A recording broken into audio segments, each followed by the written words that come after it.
Hello, my name is Gerson Javier Palacios, and today's topic was about using modifiers correctly.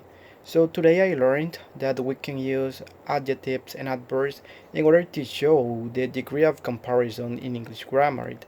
And most of those adjectives and adverbs have three degrees of comparison. We have the positive or base form, the comparative form, and the superlative form.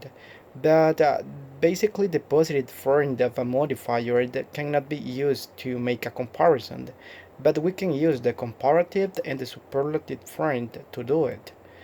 So I also learned that we have some general rules. The first one is that for one syllable modifiers, we can add er to form the comparative and est to form the superlative. So for example, if we have the word sweet, we can change it to sweeter and the sweetest or sweetest. Another thing that I learned is that for most two-syllable adjectives, we can also add er to make or to form the comparative and est to form the superlative. But when we have some words that sound like adverb, then we can use more and the most. So for example, with the word helpful, we can say more helpful or the most helpful. And for adverbs ending in ly, we always use more and the most to form the comparative and the superlative. So for example, with the word quickly, we can say more quickly or the most quickly. And for modifiers of three or more syllables, we always use more and the most to form the comparative and the superlative degrees. So, for instance, if we had the word delicious, we can say more delicious or the most delicious.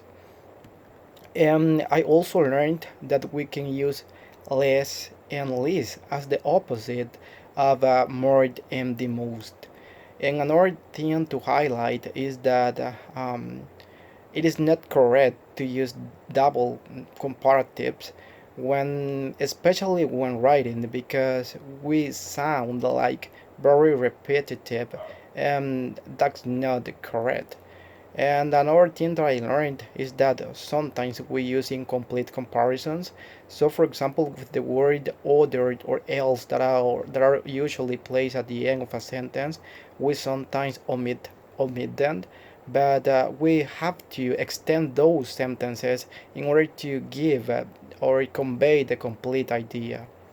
And I also learned that it is not correct to use double negatives in English.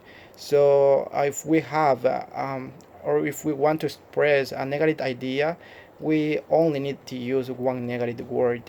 And the last thing that I would like to highlight is that we also or we sometimes misplace some modifiers.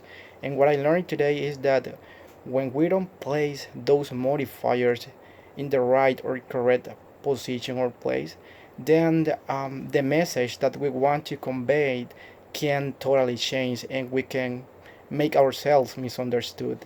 So this is basically all what I wanted to say, and thank you so much for watching this video.